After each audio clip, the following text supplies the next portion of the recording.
All right, welcome to today's explainer. We are going to take something that honestly sounds incredibly dry on paper, dense corporate law, and completely transform it into a really thrilling journey. We're going to trace the exact, highly regulated path a company's profits literally have to take to survive a veritable legal gauntlet, all before they can finally reach your pocket as a dividend. You know, it's pretty much the ultimate question for any investor. If a company has a ton of cash sitting in the bank, can they just, well, hand it out whenever they feel like it? Or are there strict legal checkpoints guarding that vault? Well, the short answer is absolutely no. They cannot just open the safe. There's this incredibly complex and fascinating system of rules designed to protect the company's long-term survival while still rewarding its shareholders. So, here's our legal roadmap for this explainer. We are going to cover 1. Decoding the dividend, 2. Interim versus final payouts, 3. Finding the funds, 4. Surviving the profit drought, and 5. Finalizing the payout. Okay, Section 1, Decoding the Dividends. Let's establish exactly what this prize actually is and who gets to claim it. A dividend isn't just some random cash bonus, right? It's calculated strictly on the face value of your share and never on the current market price.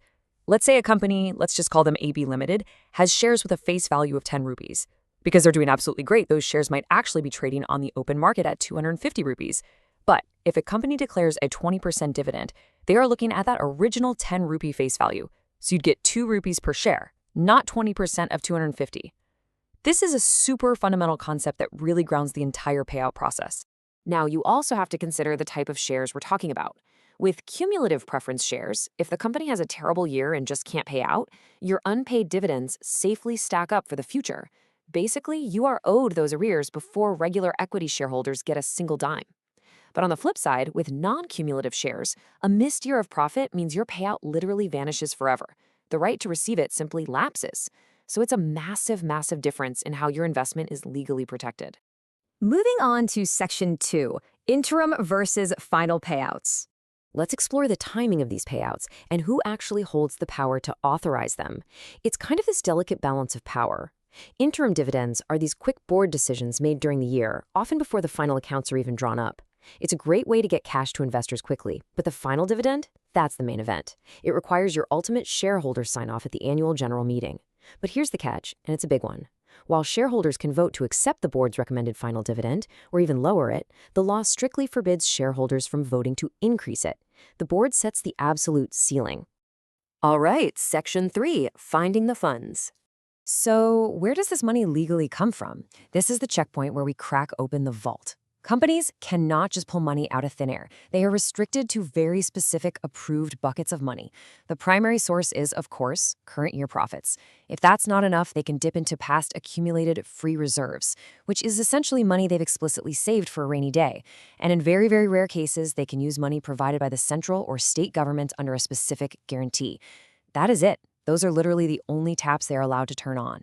But wait, before a single rupee leaves that vault, the company absolutely must account for depreciation. Now, you might be wondering, why does this matter so much? Well, because if a company ignores the everyday wear and tear on its factories and equipment, its profits look artificially high.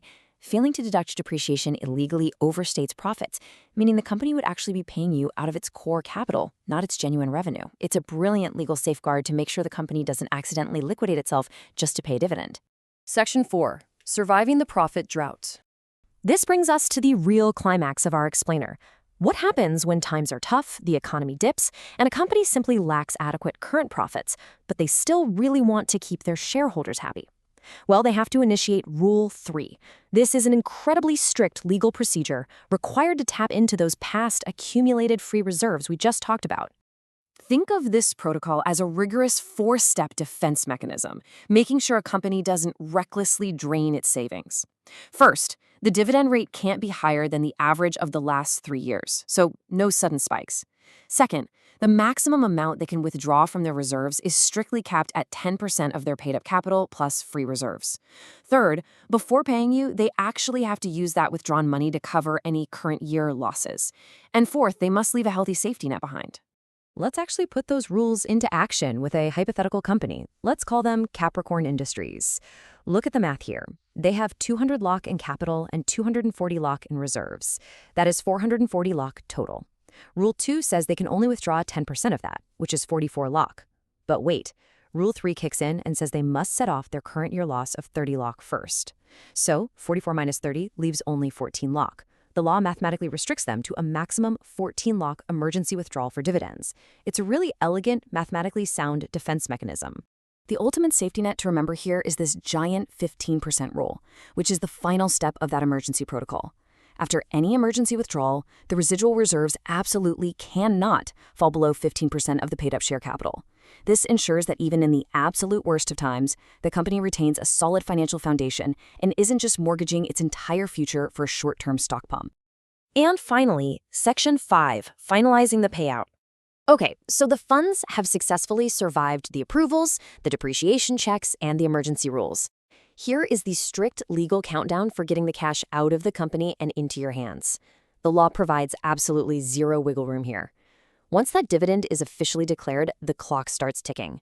The company has exactly 5 days to take those funds and park them safely in a separate, dedicated account with a scheduled bank. From there, they have a strict 30-day overall deadline from the date of declaration to ensure that payment actually reaches the registered shareholders. If they miss this, they face some very serious penalties. And here is a fun little fact to wrap up the rules. With very rare exceptions involving the capitalization of profits to issue bonus shares, the law mandates that this finalized dividend must be paid purely in cash.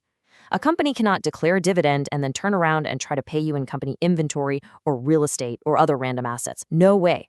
It has to be cold, hard cash, deposited straight to your bank account or sent via a dividend warrant.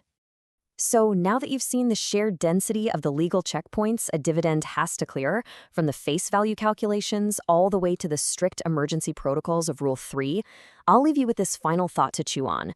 Do these intense regulations perfectly protect you as a shareholder from reckless corporate behavior, or do they kind of stifle corporate flexibility during tough times? It's a really fascinating balance between investor security and business agility. Thanks so much for joining me on this explainer, and keep asking the big questions.